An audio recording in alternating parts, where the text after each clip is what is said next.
আর আমরা সেই অবাগা সন্তানরা যখন আমাদের বুদ্ধি জ্ঞান হয় তখন মা বাবাকে রেখে আসি কোথায়? বৃদ্ধাশ্রমে। ছেলে আমার মস্ত বড় অবিচার। ছেলে যখন মস্ত বড় অবিচার হয়ে যায়, মায়ের রক্ত মাংস খেয়ে, চর্ম কেশ খেয়ে, পিতার হাত অস্থি রক্ত চুষে আমাদেরকে এই দুভারে পাঠিয়েছে।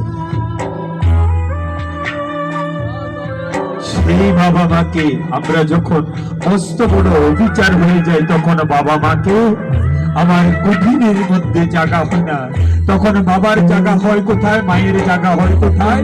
সেই বৃদ্ধাশ্রম। আর যদি সৎ পুত্র হয়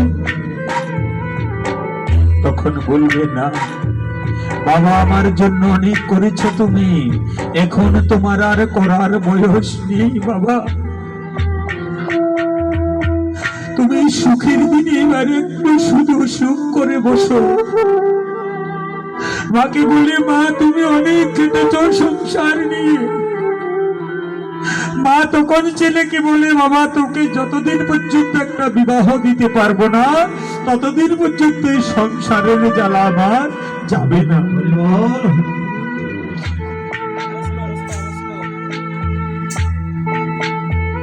আচ্ছা, মা যখন ছেলেকে বিবাহ দেয়,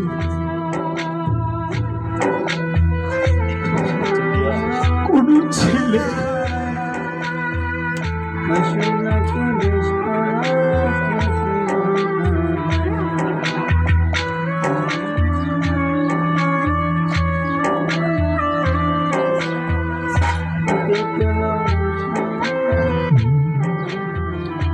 কোন ছেলে তার স্ত্রীকে নিয়ে গর্ব করে বলতে পারে যে আমার মা বাবা তোমার হাতে সুখে আছে?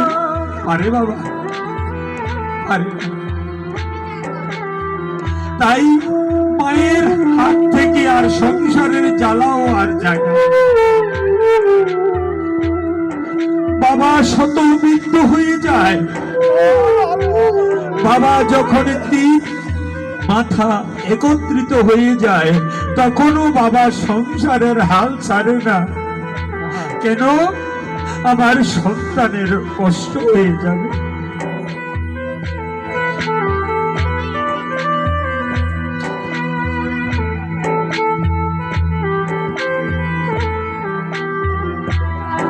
আজ যাদের বাবা আছে একমাত্র তারা বুঝতে পারছেন বাবা কি জিনিস। যাদের বাবা নেই তারা বুঝবেন না। যাদের এদের শুধু সংসারে হাহাকার হাহাকার। বাবা হলো সংসারের বটগাছ আর মা হলো ধরনী, পৃথিবী। মা হলো সংসারের ধরনী, মানে যেটা ধারণ করে রাখে। বাবা হলো বটগাছ, কিরকম? সন্তানকে ছায়া দিয়ে রাখে, সন্তানের যেন কষ্ট না হয়। তাই আজকে সূর্যমোহন বাবু চলে গেছে, সূর্যমোহন বাবুর সন্তানরা বুঝতেছে আমার বাবা কি জিনিস ছিল।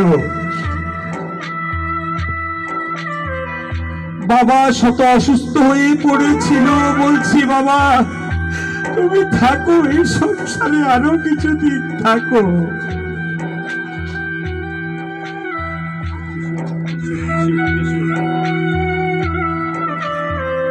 এই সংসারে তুমি আরো থাকো বাবা।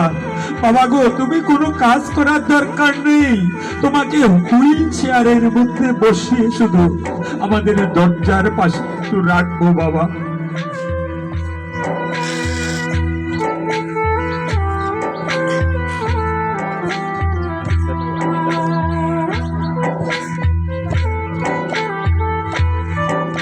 কেন?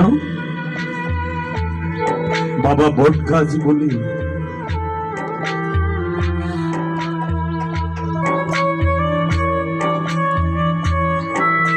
যখন সৎপুত্র কুলের ভূষণ হয়, কখন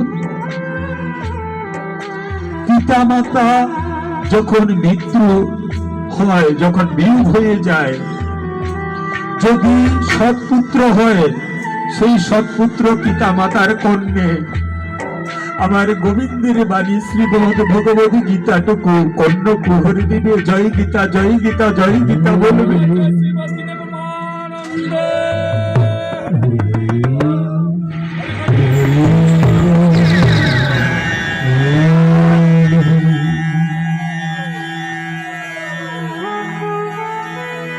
যখন ঠাকুরের কাছে যখন একটা পুত্র সন্তান কামনা করি, ভগবান যখন পুত্র সন্তান দেয়, তখন ভগবানকে দেওয়া কথা ভুলে যায়। এখন এই পুত্র হয়ে গেল আমার, ভগবানের আর কিছু নেই।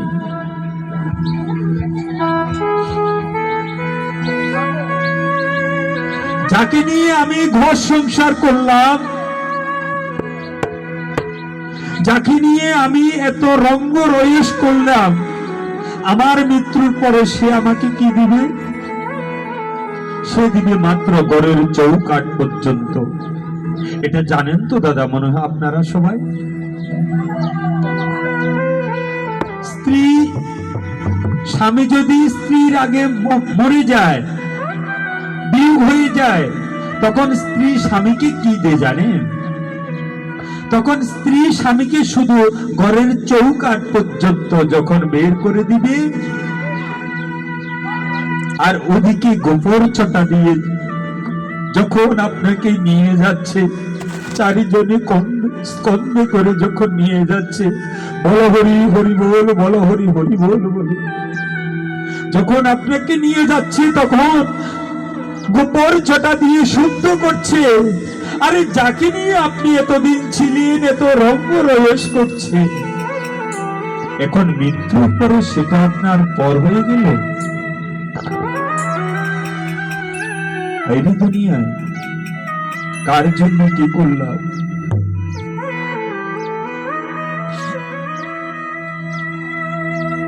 ঘরের চৌকাঠ যখন বের করে যখন আপনাকে আঙ্গিনাতে রাখবে, তখন পাড়া প্রতিবেশী সমাজ আসবে, আসে না মা? আচ্ছা, সমাজের কি কাজ? সমাজের আসি কি করবে? কি করবে দাদা? সমাজের আসলে কি আমার বাবাকে আর ফিরিয়ে দিতে পারবে? পারবে না। এই সমাজীরা এসে তার সমাজ মানে সমাজ যে একটা কথা, ওই সমাজের সামাজিকতা দায়িত্ব হলো কতটুকু? শ্মশান পর্যন্ত।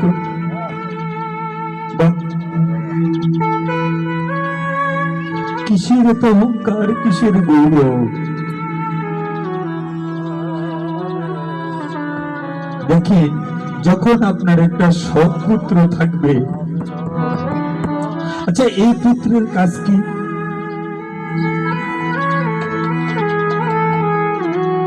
সূর্যমোহন বাবু 4 পুত্র রেখে গেল না, এই পুত্রদের কাজ কি? বাবার মৃত্যুকালে যখন মৃত্যুবরণ করেছে, বাবার মুখে মুখাগ্নি করেছেন। পুত্রের মুখানলে পিতা গেল স্বর্গে চলে, বলে না? আপনি জীবিত থাকতে পিতার মুখে এক মুঠো অন্ন দিলেন না,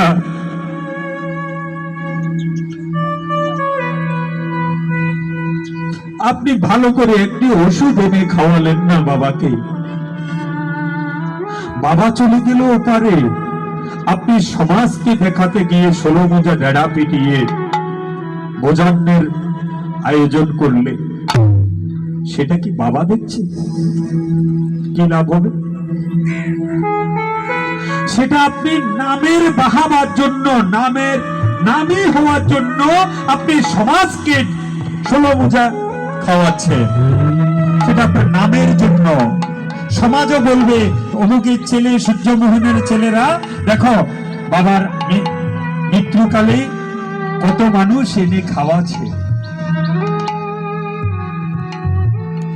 সে খাওয়াতে কি আমার পিতা স্বর্গে চলে যাবে? না, পিতা স্বর্গে যাবে তখন